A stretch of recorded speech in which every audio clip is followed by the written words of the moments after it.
Reading with your kids. Hola, ni hao, konnichiwa, assalamu alaikum, shalom, mahaba, moni muli wanji, namaste, jambo, bienvenidos. Hi, my name is Jedley, and this is the Reading with Your Kids podcast. We are coming to you from the beautiful neighborhood of Reedville in the southwest corner of Boston, Massachusetts. We are so delighted that you are part of our beautiful Reading with Your Kids family. Please be sure to subscribe to this show on the iHeartRadio app, on Spotify, Apple Music, Amazon Music, wherever you find your podcast. We have two great guests for you today. A little later on in the show, Carolyn Watson Dubish will be here to celebrate fireflies. And first, Barbara Tibbetts will be here to celebrate the Look Book Hunt series. Before we invite our guests into the studio, we want to let you know that we have a brand new Reading with Your Kids certified great read, Bo Wants to Know, written by Brian Sullivan. This is the tale of a persistently curious boy whose head is full of questions. Written in playful rhyming verse, the text is as energetic as Bo himself, and illustrations are packed with ingeniously entertaining detail, courtesy of none other than Laura Watson. Laura provides plenty of visual humor as a backdrop to this wonderful story of a young boy with a determined spirit and a thirst for knowledge. What makes the grass green, and what makes it grow? Why can't we have a lion, a baboon, or a giraffe for a pet? What's up in the sky? A young boy in this beautifully illustrated rhyming book is endlessly curious and determined to find out the why and how of everything around him. He just can't help questioning about the new things that he notices about the mysteries of the world. Little ones and their parents will be charmed and delighted after reading about a young child's wonderings about the world around us. Any child who has ever asked why, and any parent who has attempted an explanation, will recognize themselves in this sweet little picture book. We want to congratulate Brian Sullivan. His book, Bo Wants to Know, is our latest Reading with Your Kids certified great read. Joining us right now from the beautiful island of Nantucket off the coast of Massachusetts. She is the author of a really unique series that I think, talk about totally interactive. The series is called the Look Book Hunt series, and our guest today is Barbara Tibbetts. Barbara, how are you? Oh, Jed, I'm doing great. Thank you so much for having me on your podcast. It's such an honor to be invited as a guest on your podcast because one of the biggest joys in my life was reading to my kids. Awesome. Even today, I read short passages in books to my kids who are 22 and above just to spark conversations and open up communication. Well, talk about hitting it out of the park when, right from the start. That's what the show is all about, and it's all about those conversations. And isn't it amazing that a passage, a paragraph from a book that you're reading can spark a conversation that can last hours? Absolutely. I mean, one of the ideas behind the Look Book Hunt is that it sparks interaction and engagement in an area you're visiting. Mm-hmm. So the book is designed with one side of the book has a picture of what you're looking for as a scavenger hunt, and the other side of the book has what you're seeing, little word, about 2 or 3 sentences about what you're going to see or what you're seeing, and then a place to put a sticker. So when you found it, you can put the sticker there to keep track of what you're finding. But the idea behind the book is that it gets you out, engages you, sparks conversations. You look around at the item to learn more about it, but it allows each person to sort of do it at their level. Mm-hmm. So, a 3-year-old may just be able to find the item where, an 8-year-old might be interested in the dates, or a high schooler might be more interested in delving more into that subject when they go home. Mm-hmm. Mm-hmm. Yeah, Barbara sent us a preview copy of the lookbook for the Freedom Trail here in Boston. And, the Freedom Trail is something that I've seen and walked by and walked since I was in second grade, which is, getting close to 100 years ago. And It's really fascinating, and I can imagine going on a lookbook scavenger hunt of the Freedom Trail would make it a really different experience for me. Absolutely. That's the idea behind it. Behind the lookbook series is that it does make it a more pleasurable and engaging experience for everyone. I mean, right now we're all looking for something to do that is safe. And that's the thing about our books is almost all of our books, everything happens outside. So that you can take the book and you can engage in what you're seeing, but stay socially distant safe and engage and learn and explore in a way that a lot of us haven't been able to do recently. Yeah. Yeah. You know, for some reason, and again, people who listen to the show just know that I just have a weird brain. As you're talking, we're talking about, experiencing these different things safely and traveling around with family.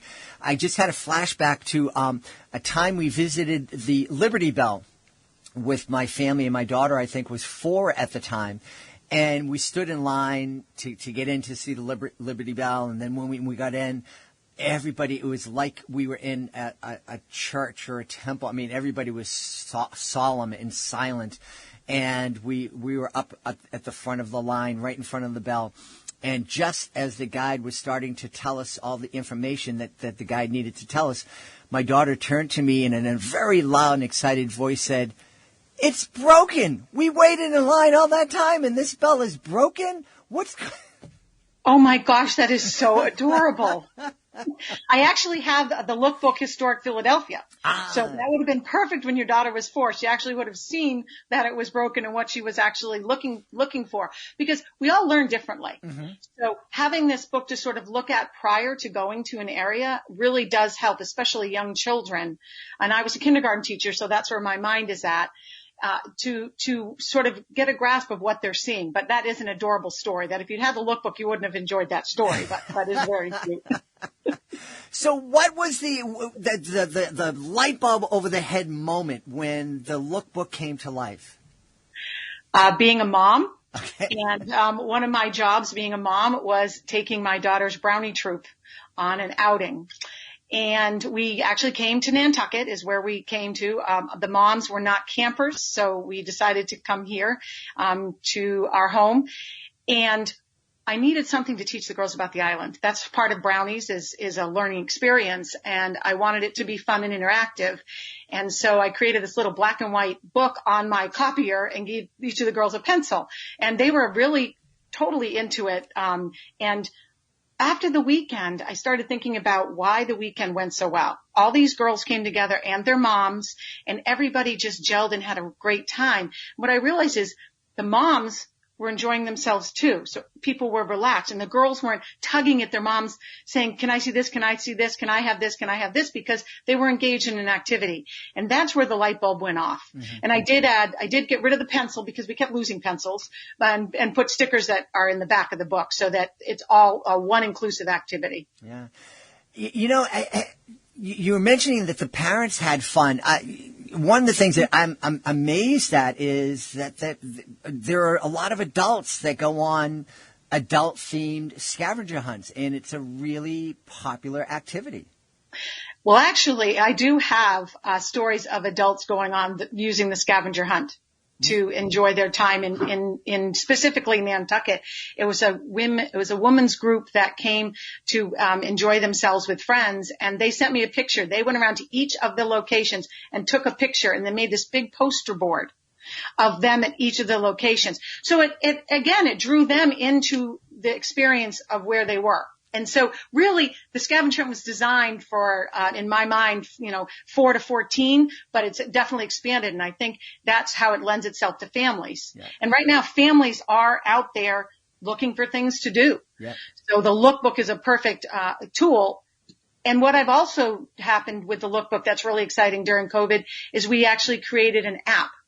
It's an augmented reality experience with our mascot, Hunter the Owl. He comes to life to give a history quiz. So it's a companion to each of the books. So it expands, not only does it makes learning fun, mm-hmm. and it brings in the books and the technology, which is what kids still crave, but not still, kids crave technology, but we have so much technology in our world, they need to step away a bit with the books. But then the kids sort of get back engaged in the technology, which is what they like. So together, the two make a situation and an experience that everybody can enjoy. Yeah. And I like the idea of traveling with a purpose. I was sharing with Barbara beforehand, my beautiful wife and I have done a lot of traveling down through Central America, and it's been wonderful, but oftentimes it's, you see something in a guidebook or a concierge at a hotel says, well, why don't you visit this museum or that museum? And we kind of go in and we don't often know what we want to see. And I know that if we had something like the Look Book and there were certain things that we would be specifically looking for, it would make this experience different, I think, kind of more focused. And I think we probably missed a lot in some of the museums that we went to just because there was so much going on. I think the Look Book would have been a really fun resource that could have helped us kind of focus in a little bit and maybe enjoyed it a lot more. Exactly. You hit the nail on the head. That's exactly what it does. It helps you focus on an area. And I actually do the research to make sure that I'm covering as much material as I can that would make the experience when you're visiting a location engaging and full. Mm-hmm. And so you're exactly right. And then you don't feel like you've missed something. And maybe, and it allows you to explore further areas that you might come across that you wouldn't have even thought about at a later date as well. Mm-hmm. Yeah. So how many cities have you created lookbooks for at this time? Well, we have over 20 books in our series right now. Wow. But some of them, we have multiple books on Nantucket, just due to the nature of the island but I guess, so it's more states that I think about. We have them in Massachusetts and Savannah, Georgia, and we have one in one is going to be published within the next, hopefully 48 hours, for St. Augustine, Florida. So I kind of am thinking more about building the states. And we have two in Pennsylvania, which is Gettysburg and historic Philadelphia. So we're really trying now to focus on history. And then we have another one that's in Virginia, and that is the historic Triangle of Virginia, but it covers 3 different places. It covers Williamsburg, it covers Jamestown and Yorktown. So, and then we have Washington, D.C., so I think of it more in states mm-hmm. than in necessarily specific cities, I guess, how we're spreading across the U.S. and trying to cover the historic parts of our wonderful United States. Yeah. Have you always had an interest and fascination in history? Interestingly enough, I would say not really. But I think that's why the books are so fun for me to create. Is because I'm learning along the way. I really liked immersing myself in the history, which is what the scavenger hunt books help you do. And so you're looking at it from a different perspective than just memorizing dates. So I think that's probably why history was more of a challenge for me growing up, because I always felt like I couldn't keep up with memorizing the different facts and dates. And now when I go and I study a place, it makes a lot more sense to me mm-hmm. because I look at the whole area. And how it's affected. And I think a lot of people have that same issue when it comes to history. It's all about, some kids, it's just I have to memorize this and it really doesn't make any sense. I'm thinking that, as a family going out and taking part in this, in the hunt through the Freedom Trail or historic Philadelphia or Gettysburg or Savannah, it's a great opportunity for kids to actually see where these moments in history happened and imagine themselves in it. So it's more real, as you were saying. It's not just sitting down and looking at a piece of paper with a date and a fact on it. It's, I was here. I mean, last night, Barbara and I are both in the middle of this immense windstorm that's sweeping across Massachusetts and Boston and Nantucket. And last night, as I was listening to our wind chimes going crazy, I was thinking, this would be a very different experience 200 years ago. If I were sure. living in Boston 200 years ago, this night would be a very different experience. And I love doing that, and I love going someplace and just thinking about what it would be like to be alive at this moment. How would this place be different? How would I be feeling? And I think for a family, that's a great way to really spark kids' interest in history. I love the way you just explained that. That's exactly right. So when you're in an area and you're learning about the history, you can start like sort of picturing yourself in that era and wondering what would it be like. Mm-hmm. When you're on the Freedom Trail, for example, in Boston, you go by Paul Revere's house and you look at the house and next to, big buildings and you think, wow, you can see that there's been a change, and you don't even necessarily need to go into the museum. You can see it from the outside and imagine that. And then another time come back and go inside the museum and see it. But it is, you're right. It's an immersive experience. That's exactly what I've tried to do with the books. Yeah. And now the app. And I'm the producer of the app. I'm not creating the app, the technology behind it. But that's exactly what we're trying to do, is immerse yourself in the experience and understand what you're seeing. Awesome. So far, historic Philadelphia, Gettysburg, the Virginia Triangle, St. Augustine's, St. Augustine. St. Augustine. It's really, really cool. Is there any place that you're just can't wait to dive into? Every place. I wouldn't say there's several books coming down the pike, and one is the Alamo. Another one is the Alamo. And I would say there's so many places I want to go now and, and see and explore. So I don't really have a specific one, in mind, because when I went on that 6-week trip with my daughter, we sort of covered a lot of space, and I did the places that I really, really wanted to see. And now it's just sort of like, oh my gosh, where to go next? So many opportunities in so many places. Well, I know people are going to want to know where to go to find out more about you and your series. So where can folks go online to connect with you? Well, to connect us with, we have a website, and it's called thelookbookhunt.com. And you can find us there, and you can learn more about our app there as well, and all our books. I'm also on Twitter at Barbara Tibbetts, Tibbetts. And as well, we're on Instagram at the Look Book Hunt.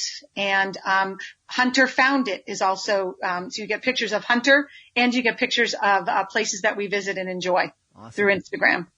Well, we've been having a great time speaking to the author of the Look Book Hunt series, Barbara Tibbetts. Hey, Barbara, thanks so much for sharing this time with us today. Thank you so much. This has really been fun. I have really enjoyed this experience with you, and I thank you for making this available to everybody so they can learn more about books to read to their kids. We hope you enjoyed our chat with Barbara Tibbetts. Be sure to check out the Look Book Hunt series. In a moment, Carolyn Watson Dubish is going to be joining us. But before that, we want to remind you that you can visit our website, readingwithyourkids.com, find out all sorts of information. If you are an author, readingwithyourkids.com is a place to go to find out how you can be a guest on the Reading With Your Kids podcast. It's also the place to go to find out all about our Reading With Your Kids Certified Great Read program and help your books stand out from the crowd of books that are published every single month. If you're a parent, you can go and sign up for our newsletter. It is free. It's a great way to discover new books to add to your family library. You can also order your very own Reading With Your Kids face mask. Keep the world safe while encouraging families to grow closer through reading. It's all available on readingwithyourkids.com. Joining us right now from Mazatlan and Mexico. She is here to celebrate her latest book. It's called Fireflies. Please welcome to the show, Carolyn Watson Dubish. Carolyn, how are you? Great. Thank you for having me. Well, why don't we start by just having you tell us all about Fireflies? Sure. Fireflies is an early reader about for grades, first grade, I would say. But it's a picture book, so it's completely illustrated. It's about two sisters, Caitlin and Cassidy, and they are avid bug collectors. They enjoy collecting ladybugs and worms and things like this, and as particularly the younger sister. And they get on a boat, a ferry boat, from they're actually located on the coast in Maine, and they're going from Portland to Nova Scotia. And while they're on the ferry late at night, the upper deck, where they're freeing some of their insects that they caught on the pier because their mom wanted them to get rid of them, they are suddenly surrounded by tiny glowing lights, and they get very excited and start catching the fireflies. And the twist of the story is that they are not catching fireflies. Uh-huh. It's sort of a surprise. I don't mind saying what it is. They're little water fairies, and it's sort of got a magical element. And they learn, the idea is that they learn empathy for these creatures that they're catching and putting in their jar. Ah, fascinating. Now, I've taken that ferry ride. It's quite beautiful, quite long, quite cold, depending on where you're going. It was summer. Now, what was the inspiration for the story? The inspiration is that when I was a child, I spent a lot of summers in Maine, and I'm quite aware that there are no fireflies out on the water. So that's your first clue that those aren't fireflies. But yeah, we spent a lot of summers in Maine catching fireflies, and in the central Maine area. And I spent a lot of time on ferry boats because I used to live in New York City, and there were a lot of boats, different directions. Fascinating. So, yeah. Neat. Maine is such a diverse place. People have this image of Maine, and it's either of, the fisherman or, the logger, but Maine is such a huge and really diverse place, and it really is a wonderful place. Very, very interesting. One of the things that amazed me about Maine, because I've toured throughout the entire state with my educational magic show, I was surprised to find out that there are more people living in the metropolitan Boston area than live in the entire state of Maine. Oh my gosh, really? Yes. That's surprising, yeah. Wow. Yeah. Yeah, it's pretty, especially up north, I imagine it gets pretty sparse, right? With the population. Yeah, absolutely. Yeah, people don't realize that from Portland, people think Portland is just Massachusetts north, and then there's another 8 or 9 hours of driving north of Portland. Yes, we would always go to central Maine, so it was pretty sparse with the population there. A lot of farmers, things like this, loggers. But, it was the Lake District, so vacationers. Was a lot of vacationers. Now, this is am I right in thinking that Fireflies is your 9th book? Yes, I have a number of children's books out already. I'm a professional illustrator, so I have children's books that I have just illustrated as well. But yeah, Fireflies is my 9th book. It's the first one set in that region. I love that idea of helping kids start to think about empathy through this story of being on a ferry and catching what they thought were fireflies, and then discovering that they weren't. I'm interested. Why was that something that was important for you to talk about, this idea of empathy and caring for others? Because I think that while children come to that somewhat naturally, there are some children that don't. Mm-hmm. And I think that lessons in empathy are important in this day and age. And in the world we're living in, it's getting more and more important to be able to empathize. It's harder every day, with the pandemic, and we need to take care of each other. We all do. And the story I'm writing now and working on now is about the pandemic, actually. And it's about, the main characters are actually animals that are trying to take care of their little girl friend who is trapped inside, and they're very worried about her. I guess I tap into empathy a lot in my stories. Yeah. Because I think it's an important lesson. Well, I'm excited that you're creating books to talk to kids about empathy, and it's a great way for families to start talking about empathy and having those conversations with their kids. If there was one other book that you wanted to highlight and have people check out of the 9 that you've been a part of, which one would you suggest that they check out? Well, right now, the other book I had that just recently came out is called Andy and the Pharaoh's Cat, and that was in September. That's a book that I've been working on. Honestly, it's been a side project for me for almost 5-6 years, and then we were in quarantine, and I said, well, let's just finish this and get it done. So, and then it came out in September, and it's a picture book. It's a rhyming, it's a very cute picture book that features Andy. He's a regular character in a number of my books. And it's been on a couple of story times on YouTube. So if you want to listen to it before you purchase it, you can see all the pictures and just search that Andy and the Pharaoh's Cat, and you'll see it. Great. And it's on Amazon. Course. So. Excellent. Hey, tell everybody where they can go online to find out more about you and more about all of your books.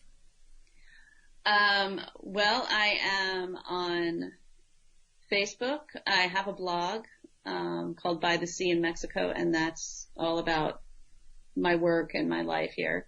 And then I have a page on Amazon.com. Super. You just search my name. Yes, and that name is Carolyn Watson Dubish. And Dubish is spelled Dubisch. That's right. We've been having a great time speaking to our guest, the author of Fireflies, Carolyn Watson Dubish. Carolyn, thanks so much for being with us. Thank you. Please be sure to join us for the next episode of the Reading with Your Kids podcast. Our guest will be Ruth Maley. She'll be here to celebrate the power of positivity, the ABCs of a pandemic. It is a Reading with Your Kids certified great read. I want to thank the folks who made today's show so very wonderful. Of course, I want to start by thanking our guests, Carolyn Watson Dubish and Barbara Tibbetts. Be sure to check out Carolyn's book, Fireflies, and also check out Barbara's Look Book Hunt series. I also want to thank my team, Alejandra Doherty, Fatima Khan. I want to thank my amazing interns, Hannah Pat Oboyski, Alexia Brown. I want to thank my beautiful wife for all the support she gives me, but most of all, we want to thank you. Thank you so much for taking the time to join us today, and as always, thank you so very much for taking the time to make the world a better place by reading with your kids. I'll be looking through the next edition of the Reading with Your Kids podcast.